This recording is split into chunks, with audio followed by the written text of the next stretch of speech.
যুদ্ধ করার মতো উপযুক্ত শক্ত তলোয়ার তাদের কাছে ছিল না, ওই রকম যুদ্ধের সামগ্রী তাদের কাছে ছিল না, ওই রকম বুকে আঘাত বাঁচানোর জন্য তলোয়ার থেকে ওই রকম বুক্ক বাঁধানি ছিল না, হাতের সেই রকম হেফাজতকারী ছিল না। কিন্তু রসুলের সাহাবায়ে কেরাম কোনো যুদ্ধ সামগ্রী না থাকা সত্ত্বেও জানে যে 1000 জন ওখানে বিরোধী দল আছে, তারপরও কদম তাদের আর পিছনে যায় না, সামনের দিকে চলে যায়, সামনের দিকে চলে যায়। সুবহানাল্লাহ, সামনের দিকে চলে যায়। সাহাবায়ে কেরামের কদম এক একটা কদম সামনের দিকে যাচ্ছে, বুক তৃষ্ণায় ভরপুর, পেটের মধ্যে ক্ষুধা, এদিকে তাদের পদযাত্রার সামনের দিকে যাওয়া।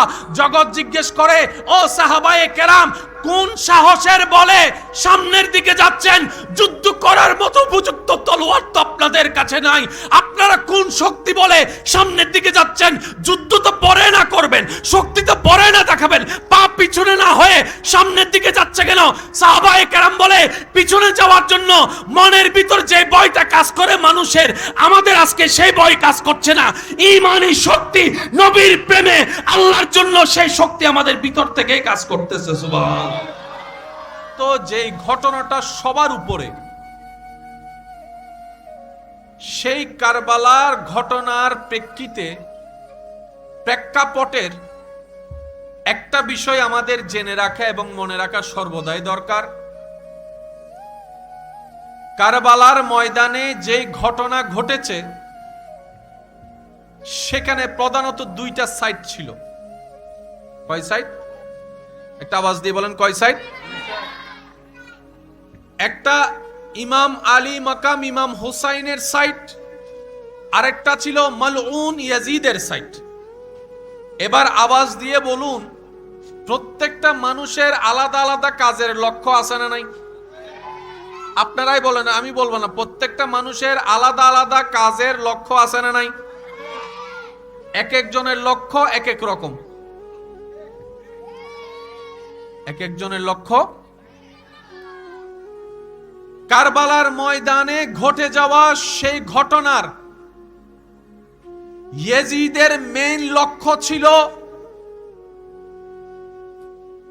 ক্ষমতা নিজের হাতে নেওয়া,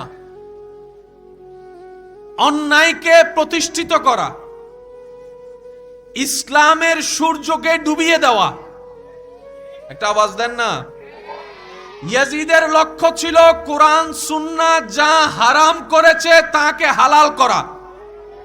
ইয়াজিদের লক্ষ্য ছিল জুলুমকে প্রতিষ্ঠিত করা। ইয়াজিদের লক্ষ্য ছিল ইমাম হোসাইনের সাথে বেয়াদবি করে সেই বেয়াদবিতে জিতে যাওয়া। ইয়াজিদের লক্ষ্য ছিল কোরআনের বাণীকে পৃথিবী থেকে মুছিয়ে দেওয়া। ইয়াজিদের লক্ষ্য ছিল মসজিদের মিনার থেকে আল্লাহু আকবার আজানের যে ধ্বনিটা আশেকদের হৃদয়কে বারবার আলোকিত করে, সেই আজানের ধ্বনিকে চিরতরে বন্ধ করে দেওয়া। ইয়াজিদের লক্ষ্য ছিল মসজিদগুলোকে অসম্মানের জায়গা হিসেবে তৈরি করা। ইয়াজিদের লক্ষ্য ছিল মা বোনদের সম্মান প্রতিষ্ঠিত না করা। ইয়াজিদের লক্ষ্য ছিল এক কথায় আল্লাহ এবং রসূলের বিপক্ষে যাওয়া। এটা ছিল ইয়াজিদের লক্ষ্য। আর ইমাম হুসাইনের লক্ষ্য ছিল জান দিয়ে দিব, জান দিয়ে দিব, গর্দান কাটিয়ে দিব, তারপর আমি হুসাইন ইয়াজিদের পক্ষে হ্যাঁ বলতে পারবো না, ইসলামকে প্রতিষ্ঠা করার জন্য আমার পরিবারের রক্ত দিয়ে দিতে রাজি আছি। সুবহান। লক্ষ্য কয়টা? একটু জোরে বলেন, লক্ষ্য কয়টা? ইয়াজিদের লক্ষ্য আলাদা, ইমাম হোসেনের লক্ষ্য। এই যে আব্বু, এই যে মনোযোগ আছে আপনাদের? বুঝতে কি কোনো কষ্ট হচ্ছে? কারবালাতে ঘটনাতে কয় দল? একটা ইয়াজিদের দল, একটা ইমাম হোসেনের দল। তা আমরা একটা মানুষ দুই দলে তো সাপোর্ট করতে কখনো পারবো না, যে কোনো একটা করতে হবে। এখন ইয়াজিদের ওখান থেকেও কালিমা আজান শোনা যাচ্ছে, ইমাম হোসেনের তাবু থেকেও কালিমা আজান শোনা যাচ্ছে। তা আমরা তো সাধারণ জ্ঞানের মানুষ, অল্প জ্ঞানের মানুষ, এত বুঝি না। আমরা তো পথভ্রষ্ট হওয়াটাই বেশি সহজ হয়। কথা বলেন, ঠিক না? মনে রাখবেন, জাহান্নামের রাস্তা সহজ, জান্নাতের রাস্তা কঠিন আমরা বানিয়েছি। কিন্তু রবের পক্ষ থেকে ছিল জান্নাতের রাস্তা সহজ, জাহান্নামের রাস্তা কঠিন। এটা রবের পক্ষ থেকে দেওয়া দান। কিন্তু আমরা আমাদের ব্যর্থতার কারণে, বোকামির কারণে জাহান্নামের রাস্তাকে সহজ করেছি, জান্নাতের রাস্তাটাকে কঠিন করেছি। বুঝার জন্য শুধু একটা শব্দই যথেষ্ট, বিবাহ করা সওয়াবের কাজ, এটাকে আমরা কঠিন বানিয়ে ফেলেছি। প্রেম প্রীতি করা জাহান্নামের কাজ, সেটাকে আমরা সহজ বানিয়ে ফেলেছি। আরেকটা আওয়াজ দিয়ে বলেন না। বিয়ে করতে গেলে হাজার কিছু দেখা হয়, গোপনে গোপনে মেয়ের বাড়ি ছেলের বাড়ির খবরও নেওয়া হয়। ছেলে কি করে মেয়ে কি করে সেটার বায়োডাটা বের করার জন্য 10 জনও লাগাই দিই, 2 মাস অপেক্ষা করি। আমরা আগদের ডেট ঠিক করি না, কিন্তু প্রেম করার জন্য এক চোখে তাকাইলে বলে প্রেম হয়ে যায়, জীবন সঙ্গী বানায় ফেলে। কথা বলেন ঠিক কি না? এবার বলেন আমরা কি চালাক না বোকা? আরো জোরে বলেন। সেজন্যই তো প্রেম সাগরে ডুব দেয় সুখের জন্য, নির্দিষ্ট সময় যাওয়ার পরে নাকে চোখের পানি এক জায়গায় হয়। আল্লাহ তাআলা আমাদেরকে একটু বুঝার তৌফিক দান করুন। ইমাম হোসেনকে যদি কোন রকম একবার আমার পক্ষে নিয়ে আসতে পারি, ওই 1 বছর আর পরিশ্রম করতে হবে না। সবাই আমার তাবে হবে, সবাই আমার গোলাম হবে, সবাই আমার হুকুম মাননেওয়ালা হবে। ইমাম আলী মাকাম ইমাম হুসাইন বলে, এজিদ রে, আমি তোর পক্ষে কখনো হ্যাঁ বলবো না, কারণ তোর পক্ষে হ্যাঁ বলা মানি কোরআনের বিপক্ষে হ্যাঁ বলা, তোর পক্ষে হ্যাঁ বলা মানি নামাজের বিপক্ষে হ্যাঁ বলা, তোর পক্ষে হ্যাঁ বলা মানি আদবে মুস্তাফার বিপক্ষে হ্যাঁ বলা, তোর পক্ষে হ্যাঁ বলা মানি জান্নাতের বিপক্ষে হ্যাঁ বলা, তোর পক্ষে হ্যাঁ বলা মানি আল্লাহ এবং রাসূলের বিপক্ষে হ্যাঁ বলা। আমি হুসাইনের জান চলে যেতে পারে, আল্লাহ এবং রাসূলের বিপক্ষে গিয়ে তুই ইয়াজিদের পক্ষে যেতে পারবো না, না না। সুবহান। যা ঘটেছে কারবালায়, মনে রাখবেন, এতটুক বিষয়, এতটুক পর্যন্ত যারা বুঝতে পেরেছেন তারা একবার বলেন মারহাবা। দল কয়টা? লক্ষ্য কয়টা? এজিদ চাচ্ছে অন্যায়কে প্রতিষ্ঠিত করতে। এবার একটা চমৎকার বিষয় সবাই খেয়াল করেন, এজিদের পক্ষে এসেছিল কত হাজার? প্রায় আনুমানিক 22,000। কত হাজার? আমি সবার মনোযোগ চাচ্ছি, মাইকের আওয়াজ যতটুকু যাচ্ছে এই অঙ্কটা আমরা বোঝার চেষ্টা করব। এজিদের পক্ষে আনুমানিক এসেছে প্রায় 22,000। ইমাম হোসেনের সাথে ছিল আনুমানিক 72 জন। তাহলে কোথায় 22,000-এর দল, কোথায় 72-এর দল? কথা বলেন না রে ভাই। 2 জন প্রার্থী দাঁড়িয়েছে আপনার এলাকায়, একজনের পক্ষে ভোটার 22,000, আরেকজনের পক্ষে ভোটার মাত্র 72 জন। এবার আপনার বিবেক দিয়ে আপনি চিন্তা করে বলেন, যার পক্ষে 22,000-এর ভোট আছে সে কখনো 72 ওয়ালাকে প্রতিদ্বন্দ্বী মনে করবে? একটু জোরে বলেন না। যার কাছে অলরেডি 22,000 ভোট আছে সে তো 72কে গণার কোনো প্রশ্ন। এবার আপনি নিজেকে প্রশ্ন করে দেখেন, মিস্টার ইয়াজিদ, তোমার পক্ষে তো হাজার হাজার আছে, এই 72 জন না থাকলে কি হয়? একটা আওয়াজ দেন না রে ভাই।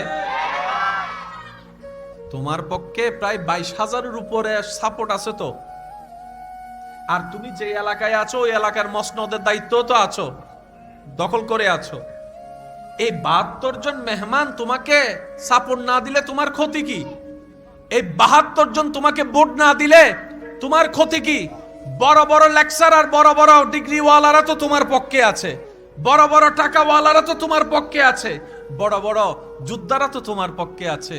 বাদ দাও নাই 72 জনকে। আর ভালো করেই দেখো 72 জনের ভিতর ভোটার আছেই বা কয়জন? অনেকে তো ছোট বাচ্চা আছে, অনেকে তো মহিলাও আছে। এইগুলাকে না নিলেও এত তোমার লস হবে না। এজিদ বলে যে না, পৃথিবীর সবাই যদি আমার পক্ষে রায় দেয়, নবীর আওলাদ ইমাম হোসেন যদি আমার পক্ষে রায় না দেয়, এই রায় কখনো বাস্তবায়ন হবে না, বাস্তবায়ন হবে না, বাস্তবায়ন হবে না। কারণ আলে রাসূলের যখন আমার পক্ষে রায় চলে আসবে, তখন সারা পৃথিবী আমি এজিদের গোলাম হয়ে যাবে। কথা বলেন ঠিক কি না? সেই খবরটা শোনাতে চায় না। কেন? সে যদি শুনে যায় তার ক্যান্সার হয়েছে, সে মরার আগেই মরিয়া যাবে। কথা বলেন ঠিক কিনা? সেজন্য রোগীর আত্মীয় স্বজনকে শোনানো হয় তোমার বাবার ক্যান্সার হয়েছে, তোমার মার হার্টের স্ট্রোক হয়েছে। এগুলা রুগীকে শোনানো হয় না। রুগী টেনশন করবে, দুর্বল হয়ে যাবে। তখন আত্মীয় স্বজনরা কি করে? ওই অসুস্থ রুগীর সামনে গিয়ে বলে, এগুলা তো কোনো রোগও না, এগুলা তো কোনো সমস্যাও না, নাভা ট্যাবলেট খাইলে অনেকে ভালো হয়ে যায়। এমন কথা বলে যেটা শোনার পর মন থেকে কি হয়? সাহস বাড়ে। একটা হচ্ছে শরীরের শক্তি, আরেকটি হচ্ছে মানসিক শক্তি, মনের শক্তি। এটার উপরে একটা শক্তি আছে, মনে রাখবেন। এই শক্তির নাম হচ্ছে ঈমানী শক্তি। পৃথিবীর সবার কাছে দেহের শক্তি আছে, মানসিক শক্তি আছে, যা মুসলমানের ভিতরে আছে। কিন্তু আল্লাহ তাআলা মুসলমানদেরকে এমন একটা শক্তি দিয়েছেন যেটা আর কাউকে দেয় নাই। এটার নাম হচ্ছে ঈমানী শক্তি। এটার নাম হচ্ছে ঈমানী শক্তি। চোখটা বন্ধ করে ওই বদরের যুদ্ধকে একটু কল্পনা করে দেখুন। 1000 জনের বিপক্ষে 313 জন আনুমানিক নেমে গেলেন মাঠের মধ্যে, ময়দানের মধ্যে। অঙ্কটা কি বুঝে আসছে? যারা তো নাই শীতের একবার হন মারহাবা। আর মনে হয় মারহাবি আর কেন জোর হবো আল্লাহ। সবাই একবার মিলে বলেন মারহাবা। 22,000 তার সাথে আছে, ফেট ভরে নাই। তার নজর হচ্ছে ওই 72 জনের লিডার একজন। সে বলে যে কাউরে লাগবে না, ওনারে লাগবে। কারণ এই একজন লক্ষ কোটি জনের উপর বাড়ি। আমি যদি একজনকে আমার দলে আনতে চাই, তাহলে আমার 1 লাখ মানুষ আনতে 1 বছর যেতে পারে। কিন্তু যে ঘটনাটা সবার উপরে, সেই কারবালার ঘটনার প্রেক্ষাপটের একটা বিষয় আমাদের জেনে রাখা এবং মনে রাখা সর্বদাই দরকার। কারবালার ময়দানে যে ঘটনা ঘটেছে, সেখানে প্রধানত 2টা সাইড ছিল। কয় সাইড? একটা আওয়াজ দিয়ে বলেন, কয় সাইড? একটা ইমাম আলী মাকাম ইমাম হোসাইনের সাইড, আরেকটা ছিল মালউন ইয়াজিদের সাইড। এবার আওয়াজ দিয়ে বলুন, প্রত্যেকটা মানুষের আলাদা আলাদা কাজের লক্ষ্য আছে না নাই? আপনারাই বলেন, আমি বলবো না। প্রত্যেকটা মানুষের আলাদা আলাদা কাজের লক্ষ্য আছে না নাই? এক একজনের লক্ষ্য এক এক রকম। এক একজনের লক্ষ্য। কারবালার ময়দানে ঘটে যাওয়া সেই ঘটনার ইয়াজিদের মেইন লক্ষ্য ছিল ক্ষমতা নিজের হাতে নেওয়া, অন্যায়কে প্রতিষ্ঠিত করা, ইসলামের সূর্যকে ডুবিয়ে দেওয়া। একটা আওয়াজ দেন না। ইয়াজিদের লক্ষ্য ছিল কোরআন সুন্নাহ যা হারাম করেছে তাকে হালাল করা। ইয়াজিদের লক্ষ্য ছিল জুলুমকে প্রতিষ্ঠিত করা। ইয়াজিদের লক্ষ্য ছিল ইমাম হোসাইনের সাথে বেয়াদবি করে সেই বেয়াদবিতে জিতে যাওয়া। ইয়াজিদের লক্ষ্য ছিল কোরআনের বাণীকে পৃথিবী থেকে মুছিয়ে দেওয়া। ইয়াজিদের লক্ষ্য ছিল মসজিদের মিনার থেকে আল্লাহু আকবার আজানের যে ধ্বনিটা আশেকদের হৃদয়কে বারবার আলোকিত করে, সেই আজানের ধ্বনিকে চিরতরে বন্ধ করে দেওয়া। ইয়াজিদের লক্ষ্য ছিল মসজিদগুলাকে অসম্মানের জায়গা হিসেবে তৈরি করা। ইয়াজিদের লক্ষ্য ছিল মা বোনদের সম্মান প্রতিষ্ঠিত না করা। ইয়াজিদের লক্ষ্য ছিল এক কথায় আল্লাহ এবং রসূলের বিপক্ষে যাওয়া। এটা ছিল ইয়াজিদের লক্ষ্য। আর ইমাম হুসাইনের লক্ষ্য ছিল জান দিয়ে দিব, জান দিয়ে দিব, গর্দান কাটিয়ে দিব, তারপর আমি হুসাইন ইয়াজিদের পক্ষে হ্যাঁ বলতে পারবো না, ইসলামকে প্রতিষ্ঠা করার জন্য আমার পরিবারের রক্ত দিয়ে দিতে রাজি আছি। সুবহান। লক্ষ্য কয়টা? একটু জোরে বলেন, লক্ষ্য কয়টা? ইয়াজিদের লক্ষ্য আলাদা, ইমাম হোসাইনের লক্ষ্য। এই যে আব্বু, এই যে মনোযোগ আছে আপনাদের? বুঝতে কি কোনো কষ্ট হচ্ছে? কারবালাতে ঘটনাতে কয় দল? একটা ইজিদের দল, একটা ইমাম হোসেনের দল। তা আমরা একটা মানুষ দুই দলে তো সাপোর্ট করতে কখনো পারবো না, যে কোনো একটা করতে হবে। এখন এজিদের ওখান থেকেও কালিমা আজান শোনা যাচ্ছে, ইমাম হোসেনের তাবু থেকেও কালিমা আজান শোনা যাচ্ছে। তা আমরা তো সাধারণ জ্ঞানের মানুষ, অল্প জ্ঞানের মানুষ, এত বুঝতো বুঝি না। আমরা তো পথভ্রষ্ট হওয়াটাই বেশি সহজ হয়। কথা বলেন ঠিক না? মনে রাখবেন, জাহান্নামের রাস্তা সহজ, জান্নাতের রাস্তা কঠিন আমরা বানিয়েছি।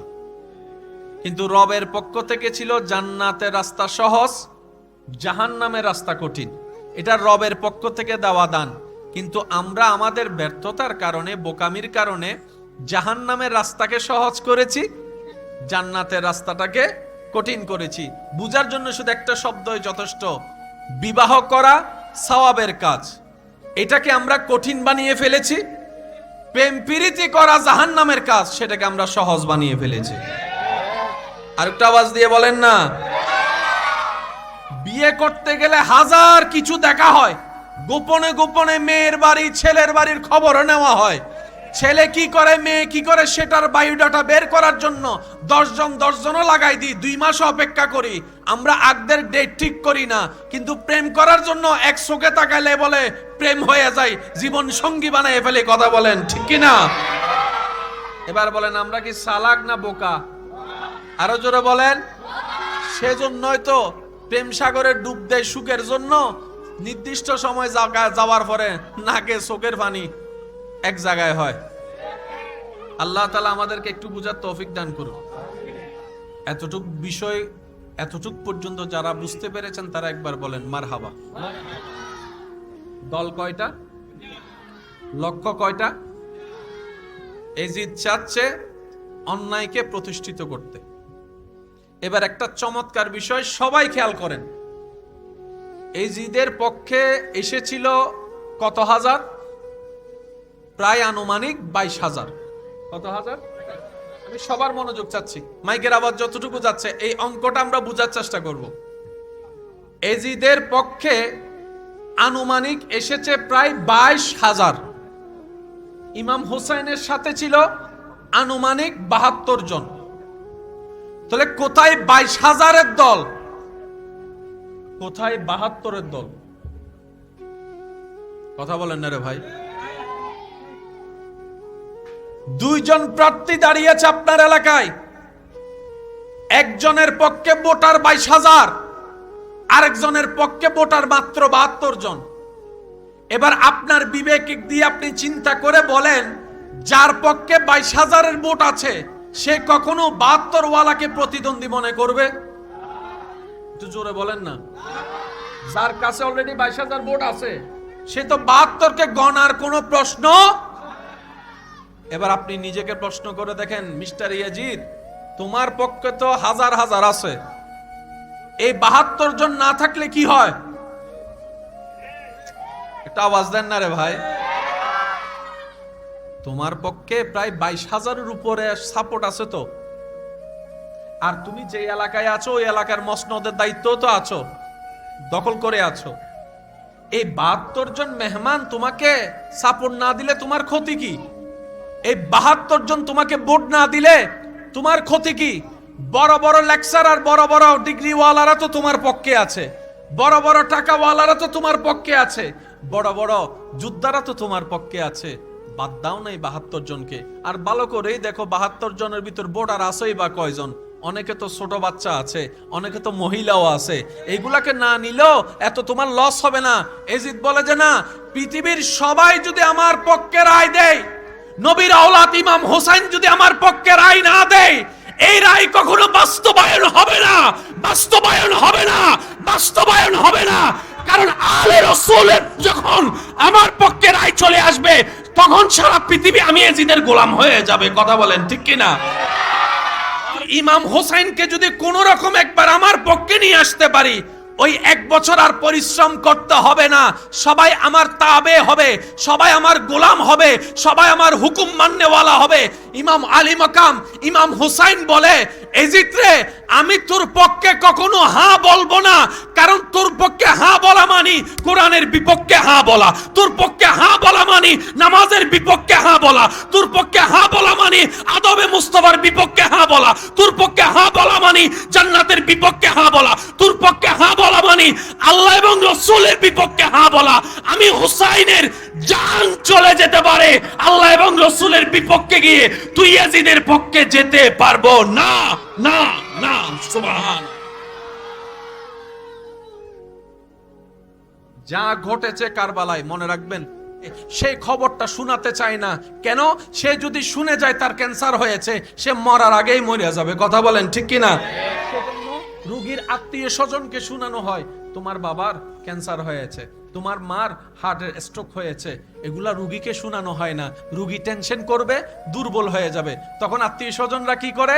ওই অসুস্থ রুগীর সামনে গিয়ে বলে, এগুলা তো কোনো রোগও না, এগুলা তো কোনো সমস্যাও না, নাভা ট্যাবলেট খাইলে অনেকে ভালো হয়ে যায়। এমন কথা বলে যেটা শোনার পর মন থেকে কি হয়? সাহস বাড়ে।